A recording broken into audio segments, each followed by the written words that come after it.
We're going to cover beginner's craps. This is designed for you people that know nothing about the game, never played it before. And we're going to try to go as basic as we can. We're going to give you the object of the game and then bring you along little by little. Now the object of the game of craps, it's so simple. It's so simple. You bet on the pass line. You're a right better. The shooter is going to throw the dice. Whatever number comes, 4, 5, 6, 8, 9, or 10 becomes your point. And if on the come-out roll, the shooter throws a 7 or an 11 on the first roll, on a come-out roll, when the marker's in the off position, you're going to win even money. If he throws 2, 3, or 12, you're going to lose.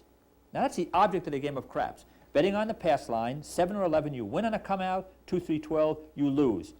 Any other number that comes, 4, 5, 6, 8, 9, or 10, they're going to mark that number. That is your point. Suppose the 5 comes. And suppose the 5 comes. They're going to mark the 5. The dealer's going to say, 5, 5, we're out on 5, mark the 5. The dealer will mark the 5, and now you must make the 5 again before the 7. Now he could throw for 347 days. If he doesn't throw a 5 or a 7, that bet stays alive. You win on a 5, you lose on a 7. Forget about the odds right now. We're going to touch that later. But the object of the game of craps is so simple. And if you were betting on the don't pass, which means you're a wrong bettor, the marker's in the off position. If on the come-out roll the shooter throws a 7 or 11, you lose this bet. If he throws a 2 or a 3, you win even money. If he throws a 12, it's a push, because that's what this says right here. Don't pass, bar 12. It is not don't pass bar. It's don't pass, bar the 12, which means on a come-out roll, 12 doesn't count. So if the 12 comes, they don't even touch your money. Now, after a point is established, they will mark that number. Suppose the 5 came, and you were betting on the don't pass. He could throw again for 347 days. If he doesn't throw a 5 or a 7, that bet stays there. You can take it down anytime you want, but you wouldn't take it down because the odds are 6 to 4 in your favor. Now, you want to see a 7 come before the 5. So the total idea of craps, and I just want to touch on it again, the total idea is that after you make your bet, after a number is established, whatever number it comes, you're going to win even money. And we're going to go deeper into odds as we get into the game. Okay? I'm going to start with the very basic part of the tape. I've got a nice, beautiful girl coming in here. Her name is Kathy. And she's going to be like a student. And I'm going to bring her along piece by piece. Now, this isn't rehearsed, but Kathy's going to ask questions that you might ask if you were standing at the table. You're going to have to run this tape over 6, 7, 8 times to pick up the idea as to how you play this game. I want you to learn everything about the game. Now, working with me today, we have a beautiful dealer, Lisa, who's been dealing at the Claridge for 4 years. Mike is on the stick. Now, the stick man runs the game. He is the whole, for his 20 minutes, a dealer runs the game from the stick. He's the only one that so-called speaks at the table. We have Keith, who's sitting box.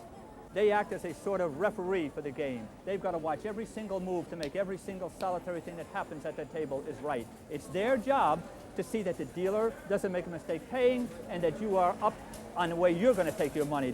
You can't break any rules. They are the referee of the game. And if they can't handle a situation, they'll go to the floor person. In this case here, we have Tony standing on the floor for this particular game. And what he does is he will oversee anything that him and Keith can't handle, that Keith or the dealers can't handle during the course of a game. And you got to remember something about these floor people. They are not your enemies. The dealer is not your enemy. You're your own worst enemy with lack of money management, but they are there to help you. They'll explain the game to you when you catch them on a break, but don't walk up to a table and then start to ask them questions. They'll help you as to take an odds, but they're not your enemy. They're here to help you. So we're going to go into the game, and I hope you pick up something about craps. Okay?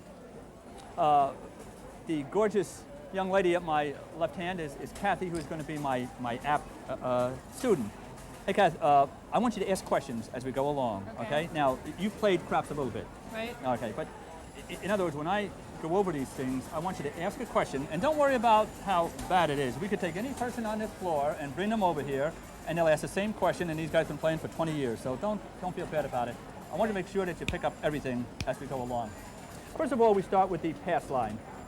You see where the pass line spreads all the way around the table on both sides of the table. So hit it on the other side too, Mike. You know, people walk up to the table and they get confused. They think that, oh, geez, this whole table is so confusing. But the exact same thing, Kath, that is on that side of the table is over here. So in other words, if you were to play at that side of the table, it's the exact same game. That's called a pass line. When you make a bet on the pass line, you're called a right better or a do better. I'm going to ask these questions later, so store this. Right better. A right better or a do better. You're betting with the flow of the dice. You're called right. Now, if you're a don't better, you're going to make your bet on the don't pass. This part of the table here, this is for the people who are betting against the dice, and the same thing is on the opposite side of the table. Now, hey guys, this is the thing that gets me. People say, well, I bet the don't pass bar. It's not the don't pass bar. It's the don't pass bar the 12. It's two different sentences. This is a don't pass bar 12. And when they put this stipulation out there, bar the 12, what they're saying that on the come out roll, when the dice come out for the very first roll of the dice, if you are betting on the don't pass, if the 12 comes, there's no bet. So the 12 is barred on the come out roll, only the come out roll, on the very first roll of the dice. So it's don't pass, bar the 12, okay? So if you refer to this line before, you say the don't pass line. Don't say the don't pass bar. It's not the don't pass bar. Okay, let's go to the come line. The come bet, that is a bet that is made after the point's established. Now I'm going to jump ahead for a second. It's on both sides of the table. I'm going to jump ahead for a point here. When you make a bet on the pass line, there's a marker on the table in front of Lisa. The puck has two sides to it. On one side is white, off is black. That means the game doesn't begin until that puck is activated. Now suppose the dice come out and the shooter, we're going to go over that later on, the shooter picks up the dice and he establishes a number. Pick any number. 9 became the point. So she turns the white side over, 9 becomes the point. That's the come out roll. And of course we'll go over what the object of the game is about. But when you bet on the pass line, the first roll of the dice activates that puck. This bet, the $5 bet here, is called a contract bet. You can't take it back. You never take that bet back. Once you make a bet on a pass line, it's a contract bet. It's locked in. Now you could throw for 333 days. If the shooter or you don't make a 9 or a 7, that bet stays there. So you cannot lose unless a 7 comes. You cannot win unless a 9 comes. Now, after the point is established and you take what is called odds, and I'll go over the odds bet in a second, but you're going to make a bet in the come, and you can make that bet after a point's established. Now on that bet there, Kat, after the shooter throws another number, the next roll after you throw the bet in the come activates that bet. Now, like it's the first bet? It's the first bet after a point's established. The very first bet is the pass line bet. Okay, the very first bet. Now I took odds. Now suppose I wanted another bet. I would put a bet in the come.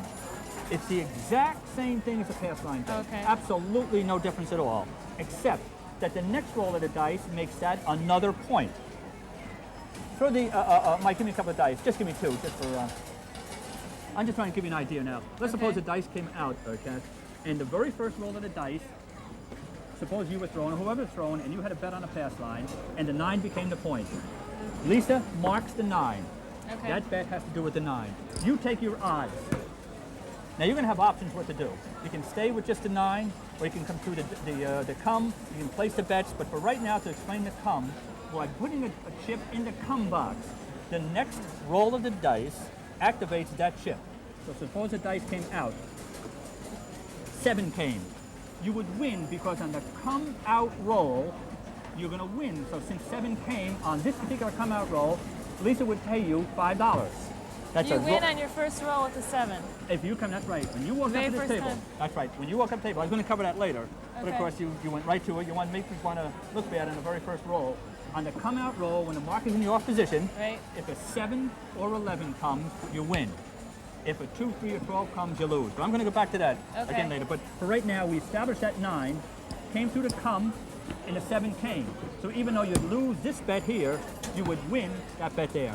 If a craps came, you would lose that bet because that's considered a come out roll. Let's suppose though, a 5 came. Now, I had a $5 in need. Lisa's going to take that chip and move it to the 5. That's called a come bet. It's exactly the same as this. Now, to take odds on it, and I'll go over the odds later. I'm not going to forget the odds. But to take odds on it, you don't take the odds behind the line because there's no room in the box. So you would drop $6 on the table, Do that. And you say to Lisa, odds. Odds. Odds. Please. Then Lisa's going to put it on that chip, but she's going to put it off to the side so it overlaps to indicate to the dealer and to the player that that's an odds bet. So the first bet is your come bet, and your odds bet is off to the side. So you understand what the come is? Yes. Okay, because we're going to go over this later on, and you're going to get a test. Test time. Okay, kill him, Lisa. This is called the don't come. Now, let's suppose you were a wrong better or a don't better. Remember I said to you in the beginning, if you're a right better or do better, you bet on a pass line. If you bet on a don't pass, you're called a wrong better. Okay. If you bet on a come, then the next roll of the dice that activates that bet, just like it would the pass line. Right. But if you bet in the don't come bar 12, the next roll of the dice, let's suppose 9 was the point, and you were betting on the don't pass, Right. and you wanted another number. By betting in the don't come, you're going to have the next bet activated by the next roll of those dice. Okay? Okay. Go ahead. Suppose the dice were coming out. 2 craps. It's exactly the same as the pass line bet, opposite to the pass line. In other words, 2 Okay. people walked up to the table. If craps comes on the come out roll, the first roll, you're going to lose here, the right better. If the craps comes on the don't pass on the first roll, you're going to win. So you win on the don't pass, you lose on the pass. It's the same true in the come bet. If a craps comes, you lose. If a 7 or 11 comes, you win. On the don't come, it's the exact same as the don't pass. Okay? So since you threw a craps on the next roll, you're going to win $5. If you threw a 7, you would lose. Do you have that? Right. Okay, and that's the don't pass. Let's go to the field. The field is a 1-roll action bet. Now the field is every single roll of the dice. A new bet can be made called 1-roll action. On the next roll of the dice, that you have action. Usually people play the field. It's not a bad bet. I'm going to go over vigorish in a second, which is a house edge. But the field is not as bad a bet as people think. For somewhere down the line, they thought that it's a rotten bet. It's not. It's based on a number of ways you could make the field. Since the aces can be made one way, that's one way to make 2 aces. But they pay double. So we're going to call that a double bet. So you got 2 ways of winning. Even though it's only made once, they're going to pay you twice. And based on the laws of probability, you're going to get 2 payoffs for the deuces. Okay. A 3 could be made 3 ways. 1, 2, beg your pardon. 3 could be made 2 ways. Ace, deuce, deuce, ace. Right. A 4 could be made 3 ways. 2, 2, 3, 1, 1, 3. You understand that? The 9 can be made 4 ways. 5, 4, 4, 5, 6, 3, 3, 6. The 10 can be made 3 ways. 6, 4, 4, 6, 5, 5. 11 can be made 2 ways. 6, 5, 5, 6. 12 could be made 1 way, but they pay you double on the 12. That means counting the number of ways that you could win with a 1-roll action bet on the field is 2, 4, 7, 11, 14, 15, 16, 17, 18. Based on the number of ways you could lose. Now the number of ways you could lose, and I want you to do this for me real quick. The numbers you could lose on, and you got 18 ways of winning, the numbers you could lose at is the way you can make the 5, 6, 7, or 8. They're the numbers you could lose at. How many ways can you make a 5? 2. 4. 3, 2, 2, 3, 4, 1, 1, 4. Okay. How many ways can you make a 6? 5, 1, 1, 5, 3, 3. 4, 2, 2, 4. Beautiful. 5 ways. How many ways can you make an 8? 4, 4. 5, 3, 3, 5. I guess there's another way, huh? 6, 2. 6, 2, and 2, Thank you, 6. 5 ways. And how many ways can you make 7? 3, 4, 4, 3, that's 2. 5, 2, 2, 5. You just said it. And 6, 1, 1, 6. 6 ways. Might So help. based on the number of ways that you could win is 18, the number of ways you could lose is 20. So the odds against you is 20 to 18, and the house vigorish against you. The house big, and remember, because I'm going to pop you when we come back again, Okay. based on this one here, is a little bit more than 5%. Okay? If they pay triple on the 12, if they pay 3 to 1 on the 12, reduces the chances against you down to a 3.78. Okay? That's the field. Not that bad a bet. Now, on the table here, just we finish up the right side of the table, no call bets, it says on the table. A call bet, Cass, is that when you walk up to the table, you can't walk up to the table and say, give me $20 on the pass line. What a guy could do, and this is what happened years ago out in Vegas. A guy would walk up to a table in Vegas, and he'd say, give me $20 on the pass line. And the dealer would say, you got a bet. Dice would come out, craps would come, guy's out the door. So in other words, he could call a bet and gone. Down here in Atlantic City, he can't get out the door, he couldn't get to the door. But no call bets. You've got to have your money on the table, or else the box or the dealer has to approve your bet. Like if you are coming out with a chip, you say $10 on the pass line, or now she's got to say you've got a bet. So you can't walk up and call a bet without money on the table, without chips on your rack. Okay? So that's what this means. Behind here is where you place your odds, and we're going to go over that in a second. But you bet on a bet on, make a bet on a pass line. You place your odds bet here, and I'm going to hit this later. Let's go to the place bets. Up on the table up here, where Mike is showing us, you have what is called a place bets. That's a 4, 5, 6, 8, 9, and 10. You can make a place bet anytime you want. You can take a place bet down anytime you want. Now, watch where Lisa is going to place these chips. Suppose I wanted to place the 4 and the 6. Now watch where she place it. Hey, Lisa, suppose I was standing here. No. Good. Leave that place. Go leave the 6 down there. And give me the 10 and the 9. Now, suppose a player was standing over in the far corner, and he placed the 8. Now watch what she does with that bet there. Okay, guys, what she did is she is going to place those bets on the place bet section of the table. And by the way, you can't push the bets down there, according to where you're standing at the table. That means, suppose Lisa goes off and Mike comes over and starts dealing. He's going to know immediately exactly where those bets are placed around the table. She does not know who made that bet, but she's going to know that based on the position of the table where it was bet. So suppose I was standing in the corner here, she put it the second person in on the 4. If I was standing right next to her, she would have put it all the way into the corner. The fellow that threw the bet in on the place bet where Lisa put it right in the corner, see that? It's right next to, this is so-called stick. That line indicates a stick. And where she places it is to coincide where you're standing at the table. So when I made my bet on the 6, she knows that this is the 6 and the 4. She knows that this is my bet. The guy that threw down the 9 and the 10 was standing right here in the corner here. Okay? If he was standing here, he would have put it a little bit further out on the, okay, so where you're standing at the table. Now you can take those bets down anytime you want, and you can increase them anytime you want. You can decrease them anytime you want, which that's money management, which we'll go over later. Place bets are off on the come-out roll. Come bets work on the come-out roll. Now the odds bet don't work, but just remember the terminology. Come bets work on the come-out roll, place bets do not. They're automatically off unless you say working. So when we get into a game later on, I want you to remember this. Okay, kill them, please. Now we go into the pits. This is called the proposition bets. These bets are handled by the stick. Anytime you want to make a bet at the table, suppose you want to play the hard 6. Now a hard 6, this is a hard 6. Where Mike is pointing, 3-3 is a hard 6. An easy 6 would be 4-2, 2-4, 1-5, 5-1. So when you throw a chip into the center of the table and you say, hard 6, please, watch where Mike places a chip. You see where he's placing it? Where it coincides where I'm standing at the table. Now, no other bet, no other number will activate that bet unless he throws a 6 or a 7. You could lose. If he throws a hard 6, the shooter, you're going to win. Now, here's how you figure the odds on a hard 6.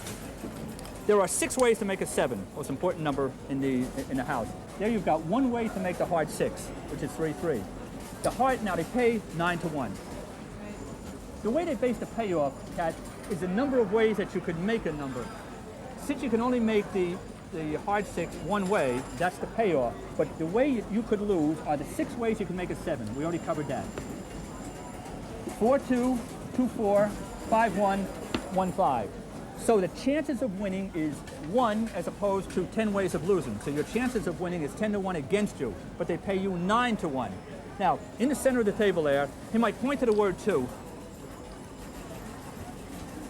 You can't spell. We got a dealer that can't spell. T-O. 9-1.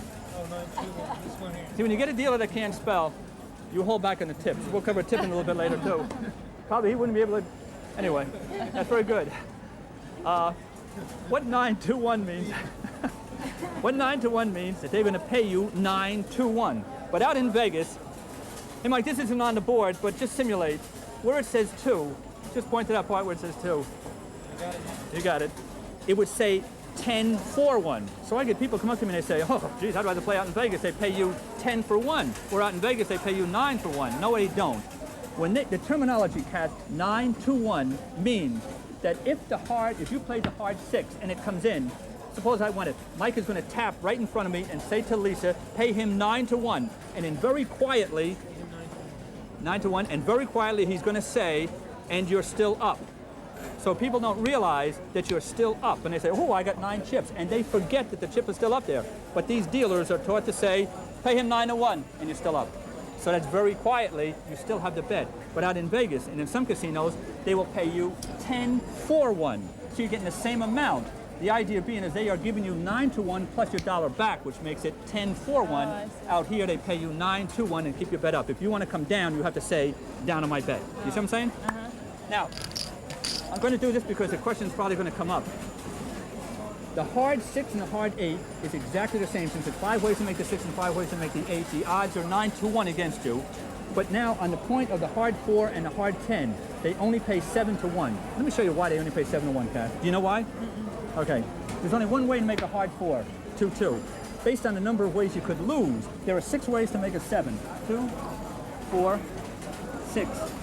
And the only way to make a 4 easy would be 1-3, 3-1. So your chances of losing is 8-1 against you, so they only pay you 7-1. And people say, well, geez, I'm going to pay the hard 6 or hard 8 because I get more chances of winning. They forget that they have more chances of losing also, because since the 6 and the 8 can be made 4 ways as opposed to 2 ways to make the easy 4 and 10, okay? Right. Okay, we're going to go down further now. We're going to go to the one-roll action bets. Now, this is a one-roll bet, Kat. Suppose you wanted the any 7. You would throw $1 into Mike and say any 7. Do that. Any 7. Big Red 7 is called. It is the worst bet in the house, in the world. There are rotten bets to make in a casino. One of them is play the big wheel. It's a dumb, stupid bet. One of them is play the any 7. And of course, another one is to play blackjack, unless you're a perfect player. So you don't play blackjack, you don't play the big wheel, and you never bet the any 7. Ever, never, never, ever, ever, never play the any 7, okay? Kill that one, Mike.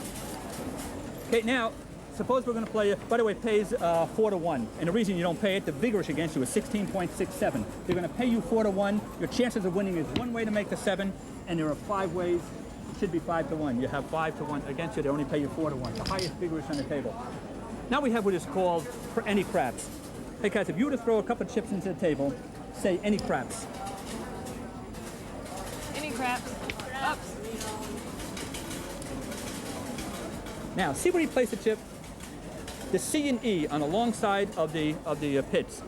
They're going to put it according to where you're standing at the table. You see, he put it the third one up, so he knows that that one roll action bet belongs to you. If he put it up in the corner here, it would be for the person that's standing over here. If he put it down in the corner in here, it'd be right to the guy standing right next to Mike, okay? The same is true on the E, which stands for 11. Suppose you wanted a bet on the 11. You just throw the dice into the center of the table. What would you say to him? I guess 3 for E. 3 on E. Did you hear what Lisa called it? Yo. Yo. Do you know why you call it yo? No. Some macho man from New York thinks it's a little dorky to take a chip in and say, give me the 11, please. They feel it's very macho to say, give me the yo.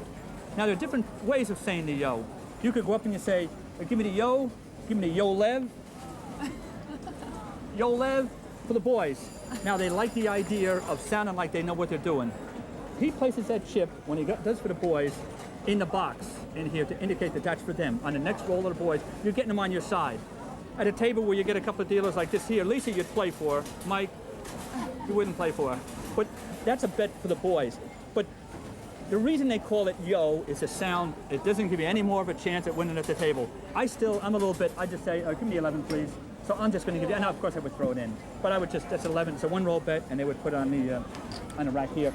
Now, let's go down to, what do we got, Mike? We got the aces. Now, suppose you want to kill those other bets, Mike. Do this quick. Suppose you wanted just aces. That's dollar aces. That's a one-roll bet. There's one way to make aces. There are 36 rolls of the dice. That means you have one way of winning and 35 ways of losing. They're going to pay you 30-1. Obviously, it's a bad bet. The vigorish against you is 13%. So you wouldn't make a one-roll bet on the aces. Same is true if I wanted 12. It's a one-roll bet. He'd put it on the 12. Suppose I wanted the 11. It's a one-roll bet. Now watch this, Kat. The 11 could be made 2 ways. there are 36 rolls of the dice. There are 34 ways of losing and 2 ways of winning. So the odds are 17 to 1 against you. They pay you 15 to 1. Obviously, it's a bad bet. The other bet is the ace deuce. Can be made 2 ways. 1-2, 2-1, and you can take the ace deuce on a bet. Now, suppose you wanted a bet what is called horn bet. A horn bet is a bet that just came into being years ago and to get more sucker bets out of the players. So instead of getting them for any craps, they get them for what is called a horn bet. So if a fella puts 4 chips down on the table and he says to Mike, a horn bet, now watch what he does. He's going to put those chips around the horn to indicate that you have $1 each on every one of those 4 craps bets, okay? Now, they weren't content to have these people bet stupid bets like that, so they let you bet what is called horn high. Then you pick one of those 4. Do you want high aces, high 12, high 3, or high 11? What do you want? High 11. So you would say horn high yo. So you would have $1 on the 12, $1 on the aces, $1 on the ace deuce, and $2 on the 11 because you are horn high 11. Okay? So if betting on the aces is a bad bet, betting on a horn is a dumb bet. Betting on a horn high is a super colossal dumb bet. Bets that you shouldn't make. The vigorish is too high against you. Okay? Kill him, Mike. Catherine, we're going to do this very quickly because we're going to be hitting graphics on this one here. Based on vigorish, which is the house edge, that means that the edge that the house has, if you make a bet on a pass line, the vigorish against you is 1.41, which isn't bad. In other words, you are making a bet on a pass line. It's not a bad bet. By taking odds behind the line, no matter which number becomes the point, you've reduced the edge against you to 0.8%. Okay, you don't have to remember this, unless I decide to ask you later. If you take double odds, Kat, you reduce the vigorish against you to 0.6%.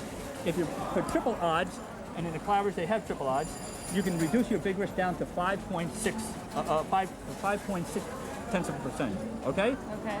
It's not a bad bet. The exact is true on the don't pass. The vigorish against you is 1.41 for a don't pass bet, and if you lay odds against the number, you decrease the amount of the vigorish against you. Now, I'm going to tell you later on whether we should or should not play it. Pass line bet and come bet 1.41. Taking odds, single odds reduces it to 0.8%, double odds is 0.6%.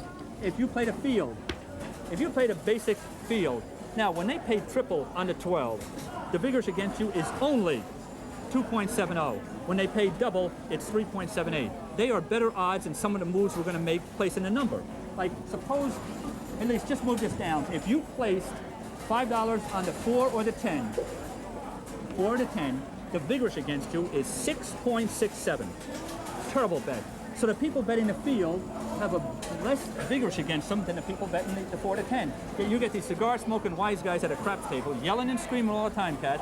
They're placing the 4 and the 10, fighting a vig of 6.67, and a little old lady that walks up and plays the field, this guy's laughing at her, yet she has less chance of losing based on percentage-wise than the guy that's placing 6.67. Hey, Kat, at least move them down to 5 and 9. Placing a 5 and 9, you're only fighting a vigorish of 4 points, 4% against you. So you reduce it from 6.67 to 4%. Place it on the 6 and 8. Now in the case of the 6 and 8, which we're going to go over in a second, we're going to cut it down to a vigorish of 1.51. So obviously, Kat, the 6 and the 8, which can be made 5 ways each, the vigorish against you is only 1.52, which is 1.5%. Yeah, so naturally, if you're going to place bet, you're going to place the 6 and the 8, okay? That's pretty good. Okay, so you understand? You have any questions at all so far? I don't think so. Okay, so we're going to simulate a game in a second. Okay. So now I'm going to tell you, as we go into a game, to simulate the game, how do you play, what you're going to bet, and I'm going to show you how you should bet, basically. But you know the whole game. Right better, you're betting with the flow of the dice. Wrong better, you're betting against the dice. You got to get past that intimidation factor, Kat, of being able to walk up to the table and know what you're doing. I think that about covers the table. Now what we'll do is we'll go into playing the game. For you people that's watching the tape, see if you picked up anything from this idea. And as we go along, as we cross this table, I'm going to show you how to utilize every part of the table. I'm going to change you from the no brains factor of playing craps to a disciplined, conservative player at the craps table. Okay? Mike is going to pass over to you 5 dice. Okay? And he's going to say we're coming out. Hey, Kat. Coming out roll, coming in. We're coming out. He's telling you, Kat, the marker's in the off position, you're coming out. Now you put a bet on the table, a $5 bet on the table. We're at a $5 table on the pass side. You take any 2 die. Now you've got to throw them to the other side, and both die have to hit the other side of the table. Okay, see what Mike did? He announced to both sides of the table, 8, easy 8. Now he's telling people at both sides of the table that 8 is the point. Now the dealers at both sides of the table mark the 8. As far as you're concerned, this bet here is going to be activated only if an 8 comes or if a 7 comes. Now the game has started after the come-out roll establishes the first bet. Now the theory of craps is that you should have 3 numbers working for you at all times. The theory for years and years, Kat, was to go through the come and establish another bet. Now, I've already explained to you that the come bet activates the next roll of the dice. That means, though, if you bet the come, suppose the 5 came on the next roll. Lisa would take that bet and put it to the 5. If the 4 came, she'd put it on the 4. But whatever number came, she'd move that chip to that bet. But you have to make that number twice. Right. I would rather place the bet for $5. Place the 5, please.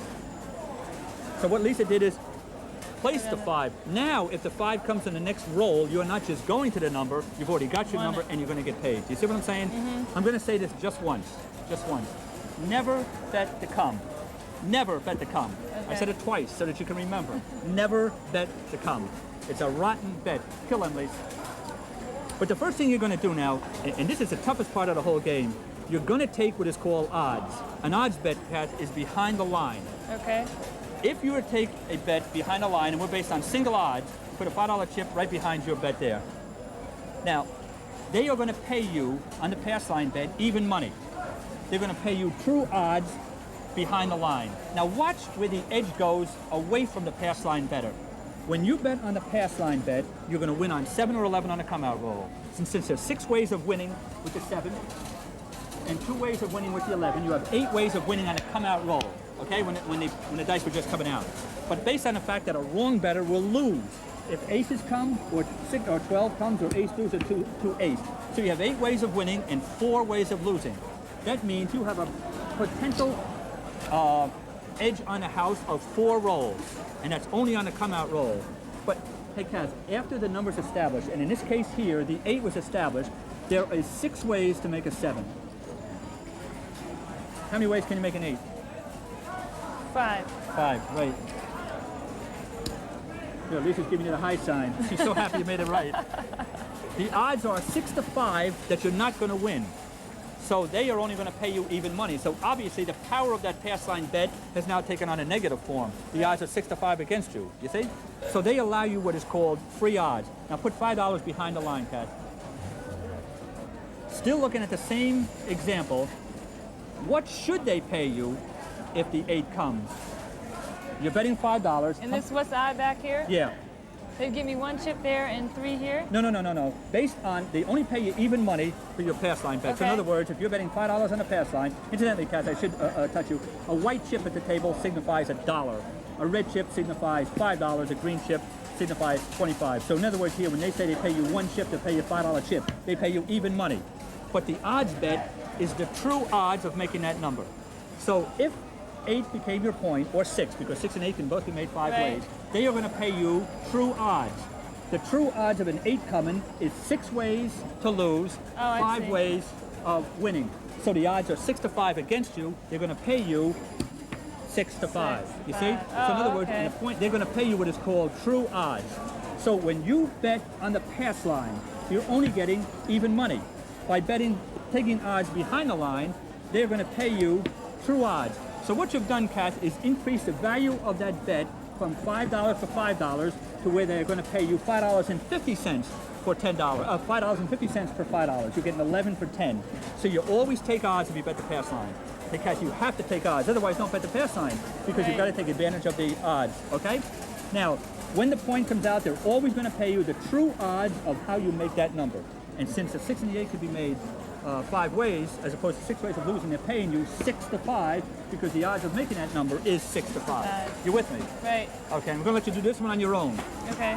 Suppose the dice came out, 4 became the point. Okay? Now, you have $5 bet on a pass line. You're going to take odds behind the line. How much odds would you take behind the line? 6. Why? So just do the straight odds. $5 based on an equal amount. Now forget about the fact that they're paying double odds. Okay. Always start off with the basic single odds. You would take $5 odds behind the line. They will pay you $5 if the 4 comes in. Right. Now, you still can, there's only 6 ways to make the 7. This is a part, for you people that's watching this right now, this is the toughest part of the whole game, learning the odds. Once you get past this, everything else is going to fall into view. So don't say, why isn't Kathy catching this? This is the toughest part of the whole game. There are 6 ways for you to lose. How many ways can you make a 4? 3. 3 ways. So the odds are 6 to 3 or 2 to 1. So by taking odds behind the line, since the odds are 2 to 1 against you, they're going to pay you true odds. If the 4 or the 10, if the 4 comes in, and if the point was a 10, if your point was a 10, if the odds are still the same, 6 to 3. Okay. How much are they going to pay you on odds behind the line? 10. 10. They're going to pay you 2 to 1 because Right. the odds are 2 to 1 of the 4 coming. You with me? Mm-hmm. All right. Those 2 were easy, Kat. Uh-oh. This is going to be the toughest one of all. What did we mark it, Lise? I'm sorry? What number? Here, Lisa's 5 not or with 9. it. She's I'll help not you. with it. I didn't hear it. 5 or 9? Which you won? 5 became the point. 5. 5 became the point. How many times a day Kathy has to say to the people, another $1, please, all day long? When the 5 becomes the point, you can't take $5 odds behind the line for this reason. There are 6 ways to make a 7. Right. There are, how many ways can you make a 5 or a 9? 4. 4. So the odds are 6 to 4. The way to explain it to you where you might be able to pick it up, suppose you were betting $10 on the pass line and 5 became the point, or 9. And you took $10 behind the line. They're going to pay you $10 for your pass line bet. How much are they going to pay you behind the line? That's 6 to 4 odds, so 6 to 4 or 3 to 2. 3 to 2. So they're going to pay you 3 to 2 behind the line, Pat. Now, they are paying you 3 for 2 because the odds are 3 to 2 or 6 to 4. But they can't pay you 3 to 2 on a $5 bet. There's no way, and they won't deal in change with 50-cent bets. Okay. So, what is 1/2 of 10? 5. What's 1/2 of 15? 7.5. $7.50. So they should pay you $7.50 for a $5 bet with single odds. They should pay you $7.50 for the payoff, and they won't deal in half dollars or quarters. So what they do is they tell you, put another $1 on your odds. Put another $1 on your odds. Now what you've done now, Kat, you've taken a $5 bet and made it a $6 bet. And the reason you're making it $6 is because in effect you have 2, 2, and 2. You have 3 bets of $2 increments, and since the odds are 6 to 4 or 3 to 2, they can now pay you 3, 3, and 3. They can now pay you 9 for 6. But you can't take $5 odds behind the line because there's no way for them to pay you true. They ask you to take this extra $1 to make it a $6 bet so they can pay you true odds of 3 to 2. Now, if you bet, take the odds behind the line, and Lisa says to you, sir, put another $1 down, and you don't put it down. And you said, no, that's what I want to bet. If you don't do it, what are you going to pay her, Lisa? I'm going to call out that it's going to be $4 and pay her $6. Pay 6 to 4. You see? So they'll make this a $4 bet, pay you 6 to 4. Some casinos will just say $5, $7. They'll only pay you 7 to 5. In a technical vein, they can't do that because that's a true odds bet, and they're supposed to pay you. So what Lisa says, I would have to give her another. she would give her $1 back, making that a $1 bet, and they would pay you 6 to 4 or 3 to 2. So you always take $6 odds. On the even number bets of 4, 6, 8, 10, you take equal amounts. So the even bets, you take the same amount. Okay. On the 5 and the 9, you go off $1. Okay? And it's only on the 5 and the 9. Okay. Okay. Now the dice came out, at least the point was 8. Okay, so we marked the 8. Now you want 3 numbers working for you, Kat, and we're not going to bet the come. You're going to take your $5 odds behind the line. Okay. The first thing you do. Now the theory of right betting is that you always have 3 numbers working for you. What is the other power number from the right side of the table that you should bet? 6. So how much, you're going to bet on the 6. Now, this is going to take a little bit of explaining. I'm going to do this quick because the graph is going to pick it up. When you bet the place bets, you can put a bet down on a place bet anytime you want.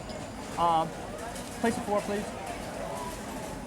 The odds of making the 4 is 6 to 3. 6 to 3 against you because there's 6 ways to make a 7 and 3 ways to make a 4. So the odds are 6 to 3 or 2 to 1. But they're not going to pay you 2 to 1. Remember I told you that there's a vigorous of 6.67? If the 4 comes in when you place it, they're not going to pay you 10 for 5. They're going to pay you 9 to 5.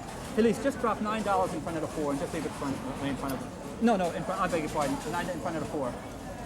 Yeah, just you see what the thing is. They're supposed to pay you $10. They only pay you 9. They are stealing $1 from you.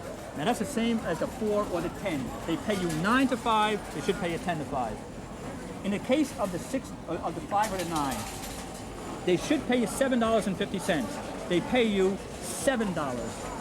See, so if the 5 come in, Lisa would pay you $7. They should pay you $7.50. So you're getting gypped 50 cents, a vigorous of 4%. In the case of the 6 or 8, now this is a number that can be made the most number of ways from the right side of the table. So you can't bet $5 because the true odds are 6 to 5, and they won't let you bet 6 to 5. So you have to bet an extra $1 if you place the 6 and the 8. And they are going to pay you 7 to 6. Now, this is going to sound a little bit confusing, but just bear with me. Here's where the vigorous takes effect. They should pay you 6 to 5. They pay you 7 to 6. Now, Kat, you might make a mistake with this. What would you rather get paid? $6 for $5 or $7 for $6? What would you rather get paid? 7 for 6. You'd rather get paid 7 for 6. I'd rather get paid 6 for 5. Now watch this. If you were to be paid true odds, which is the right way that you should be paid, which is 6 to 5, since there's 6 ways to make a 7 and 5 ways to make a 6, the odds are 6 to 5 against you. So there's what is called true odds. They should pay you 6 to 5, but they say to you, give me another $1 and put up 6, and we'll pay you 7. Now look what happens.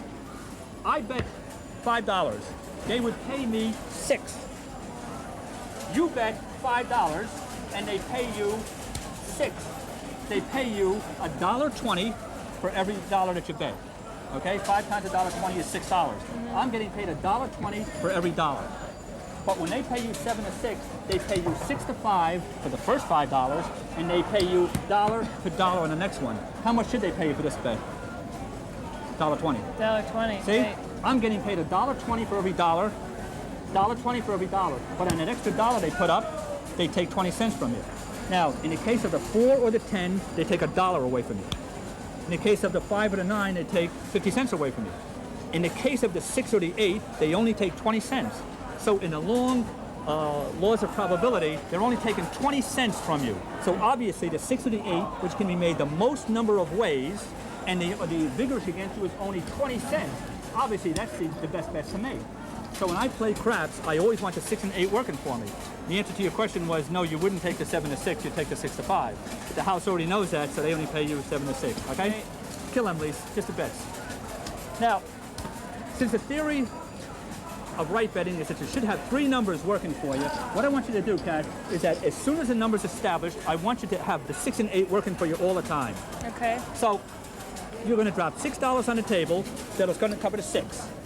Okay. Because you want the 6 covered. Right. But you want another number covered. Since the theory is always to have 3 numbers covered.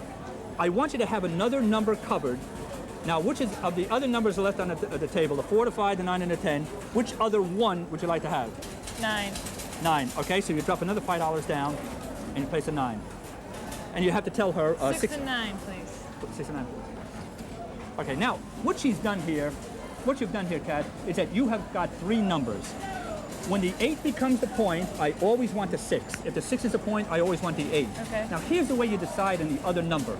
You made the right, I wasn't the right guess, but what I would do is, if the 4 became the point, and I'm going to go back with this one. Kat, suppose the point was the 4, I'd place the 6 and the 8. Right. If the 5 became the point, I'd place the 6 and the 8. Move the 5. No, yeah. Please move the marker to the 5. If the 5 became the point, I'd mark the 6 and the 8. If the 9 became the point, 6 and 8. I'd place the 6 and the 8. If the 10 became the point, I'd place the 6 and the 8. However, if the 6 became the point, I'd place the 8 and the 5. Oh, okay. If the 8 became the point, I'd place the 6 and the 9. Which is what, and the reason I'm doing this is for one reason. It's discipline. I'm not going to say one time, we'll give me the 9 this time, and the next time we'll give me the 5. And the 9 comes out. Then next time I say, well, give me the 9. And then the 5 comes out. I want a disciplined approach, Cass, so that when I'm driving home at night, I know exactly that I played the exact same way all the time. When 8 became the point, I surrounded. If the 6 became the point, I surrounded. See what I'm saying? So now what you're doing is here, you have the 6, the 9, and the 8 became the point. Hey, Cass, how much money do you have at the table right now? 10, 5, 10, 15, 21. 21. You have $21 on the table. Going into money management, the thing that kills most people at the table is that they don't know how to bet. When you walk up to a table, you're into a session. You should have 10 times the amount of what you make on your first bet. How much is 10 times 21? And Lisa's trying to give you the right answer already. 200. $202. 21 times 10 is 0. 210. 210. Take it, Lisa. Did you know that answer, Mike? Did you know that answer, Tom? They all nod. They know the answer. I mean, the one person I asked didn't know it. 10 times 21 is 210. Okay, 210. You should have 10 times the amount of how much you bet on your first shooter. Now, you're not going to lose the whole amount, which we're going to loss limits and win goals later. But you should have enough money to sustain yourself for 10 shooters around the table at the amount equal to what you bet on the first shooter. For this reason, when the point becomes established, at least looking off into the air, at least pick any number as a point. When the point became any number, in this case here the 9, when the point became a 9, the average number of rolls after a point is established, no matter what the point is 3. So what you got to do, Kat, is that you've got to make your bets to coincide with this average, and you want to get down as quick as you can. So when you place your bets here, you're looking to take one hit and come down. Now the thing that kills most players is that they stay up too long. So what we had before is when we had the 8 was a point. Mark the 8 again, please. 8 was a point. Place a 6 and the 9. Now, hey Kat, this is where you're going to simulate a roll. Okay. There's different terminology or jargon at the table that you're supposed to say. In other words, you're not going to say, like, suppose a 6 comes in and you're throwing a dice, a 6 comes in. Lisa has $7 she wants to give you. Now she wants to hear a decision from you. Now the decisions you're going to make is based on the jargon at the table. You're going to say to her, same bet, which means you're going to take the $7 and leave the same bet up there. If you say, take me down, she's going to hand you the $7 and take your bet down. Okay? That's 2. The next one, place again, please. The next one is press it. Suppose you had the $7 that you're going to put, and when you say press it, what press it means, Kat, is that you are increasing the amount of that basic bet to an amount equal to what the bet was in the first place. So if the 6 came in, they're going to pay you $7. So what she's going to do, she's going to give you $1 back and press it up to $12. If the 9 came in, and you said press it, you got $7 coming, she's going to give you $2 back and press your bet up to 9. Now suppose the 9 came in again. The fourth thing that you would say is make it look like. Now in other words, she's going to hand you $14. So you would say to her, make it look like 5. So here's what she's going to do. She's going to give you the 14 plus $5 back and bring your bet down. So that's the jargon. Same bet, take me down, press it, make it look like. Now, I'm going to ask you questions. Break that down, please, to a $6 6. I'm going to ask you questions, and I want you to give me the answers to how you would handle it. I know you're going to do good. There is a proper way to bet on the place betting method, which is the whole idea of craps. It's how do you bet? What do you bet when you win? What do you bet when you lose? Suppose the 6 comes in, and each number works on its own. Suppose the 6 comes in. What's the first thing you would say of these 4 things I told you to say? Take me down, press it, make it look like, or same bet. Same bet. Right, you would say same bet. Now suppose it came in again. You have another $7 coming. Press it. Press it. Suppose it came in again. Make me look like. Not make you look like, make it look like. Make it look like. 6, that's right. So in other words, the basic way of playing, first hit, same bet. Second hit, press it. Third hit, make it look like, okay?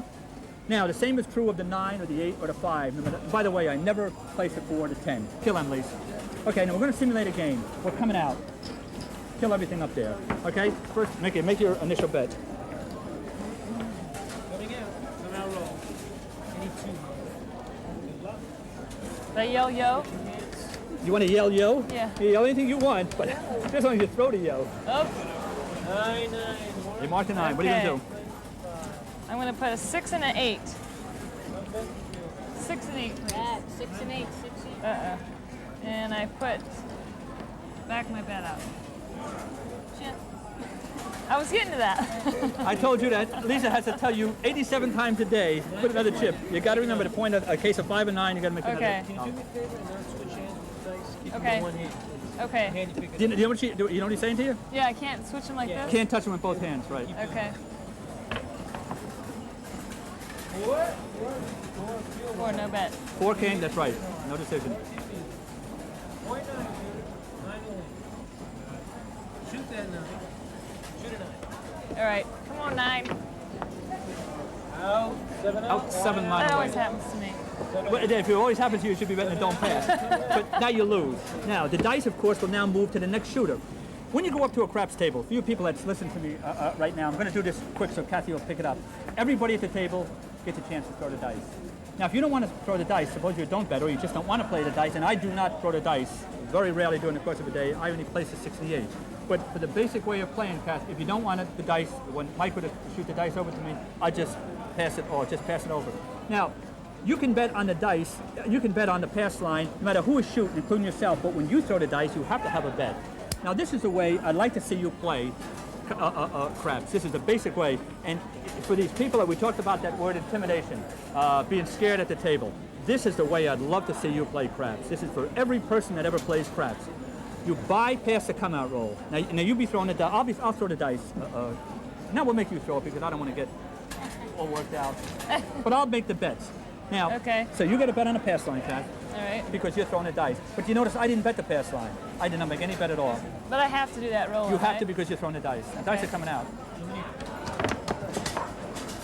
11 when they 11. Yay. Can I take that? Do anything you want with it? Want to bet it or you want to, No, yeah. you're going to bet it? Why not? Coming out. First of all, excuse me, Mike, let me just rip into this young lady. You would never increase the amount of your bet. When you win $5, the idea being is that you would want to take that profit back.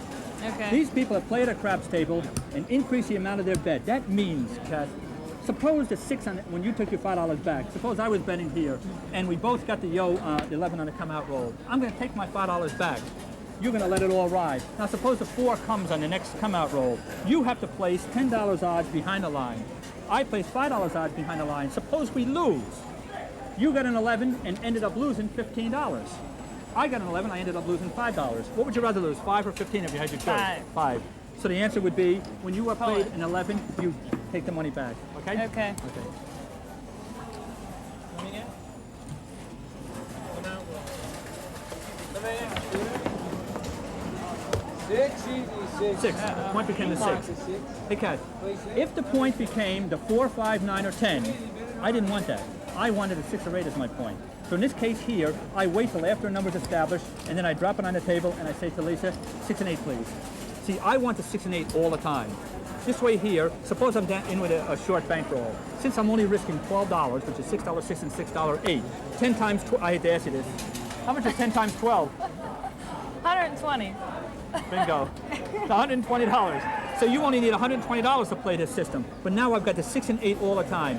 And I've got people putting on the pass line, Kat, and they say, oh, man, I didn't want the 4 to 10. In fact, they're so scared of it, Kat, that they won't even take odds behind the line and leave themselves naked with a bet on the pass line where they can't even protect their bet by taking odds because they don't have enough money. And they don't even want the 4, 5, 9, or 10 in the first place. So the way to play crap properly, my opinion, is bypass the come-out roll, place a 6 and the 8. Since the vigorish against you, Kat, now you're going to take odds on your 6. Take odds. Now, I hate to do this. What's the vigorish against you when you bet a $5 bet on a pass line and take single odds? What is the 5 house? to 6. No, that's a payoff. What's the house big? 2%? No, 0.2. no, 0.1? no, 2. no. You know what it's higher. Listen to look at she's trying to weasel out of it. The vigorish against you by taking odds behind the Smaller. line is 0.8%. 0.8. I am fighting a vigorish of 1.52. But I have the choice, though, Kat, of picking the numbers I want. In this case here, the 6 and the 8.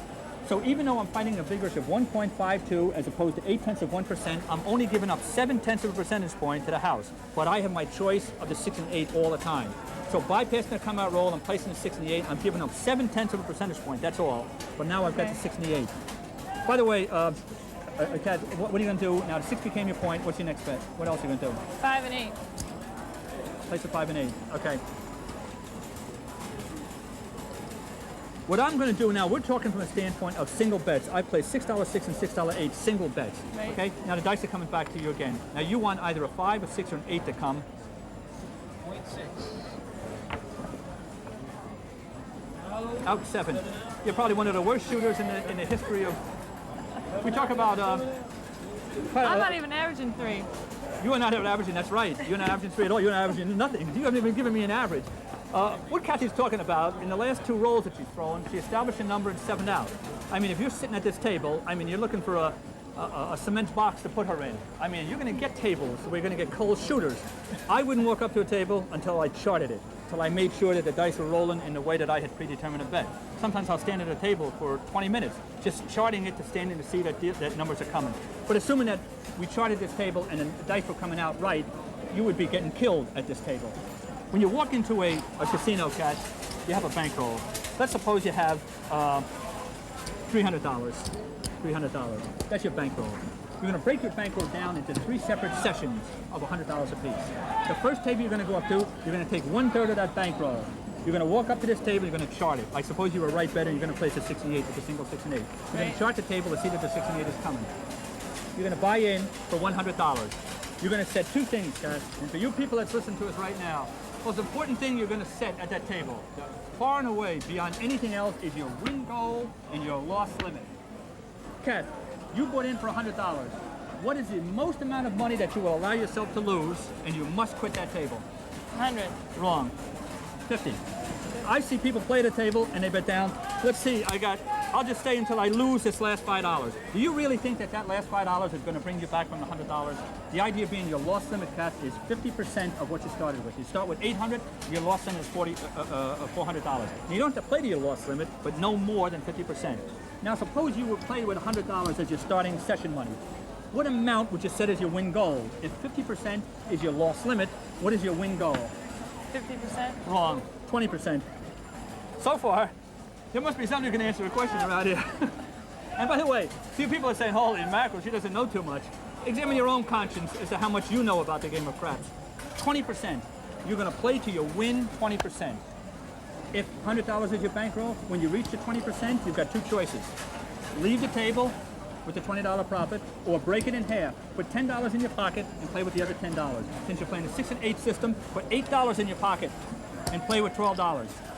Doesn't sound like much, but you got to be able to walk away from that table when you get a certain amount of money. So when you walk up to that session amount, you set 2 things, your win goal and your loss limit. You're going to chart the table, you're going to have discipline. There's 4 things you need when you gamble, Kat. Bankroll, knowledge, money management, and discipline. Bankroll is the amount of money you take to the table, knowledge is being perfect. And obviously we're a little shaky as to how much knowledge most people have at the table. Money management, what do you bet when you win, what do you bet when you lose, which is what we went over with the placing of the bets. And the last thing is discipline, that's guts, the ability to walk away when you've won a certain amount. And then I'm just going to say one more thing, because we're going to go into the basic tape deeper, but you do not increase the amount of your pass line bet until a shooter makes 2-point numbers. See what I'm saying, Kat? So in other words, if you were betting on the pass line and you took your odds and 4 became the point and they paid you, Lisa paid you $5 and $10, you would not increase on the next come-out roll to $10. You would go back and bet $5 again with single odds. And you only increase the amount of your pass line bet after the shooter makes 2-point numbers and not 2 numbers up there, okay? All right, we covered on this tape here beginner's craps. Now some of it you're going to say, well, went over your head. It doesn't go over your head. Everything to do with this game is basic, simple logic. And we tried to cut it down when Kathy and I were talking here about every part of the table. You're going to have to go back and watch the tape about 15, 20 times until you catch it, and all of a sudden a light is going to come on. On the next step up for craps, and we just touched on the basic play of the 6 and the 8, we go over pass betting, multiple odds, talk about don't betting, don't come, different systems on the 6 and the 8, money management methods. And you're going to pick that up in the basic tape. And then we get advanced. And some of you people have seen the advanced tape where we go very, very deep into craps betting, which makes you a stronger player. And the 4th tape we have already out, it's called Super Craps. These are systems, and I'm telling you right now, don't dare touch that Super Craps tape until after you come through the chain, at least with advanced. But then we get into super moves. It's something you've never seen on a craps table, but still common logic. All it comes down to is that when you play craps, when you play, You have to know how to play, you have to know how to bet, you have to know how to walk.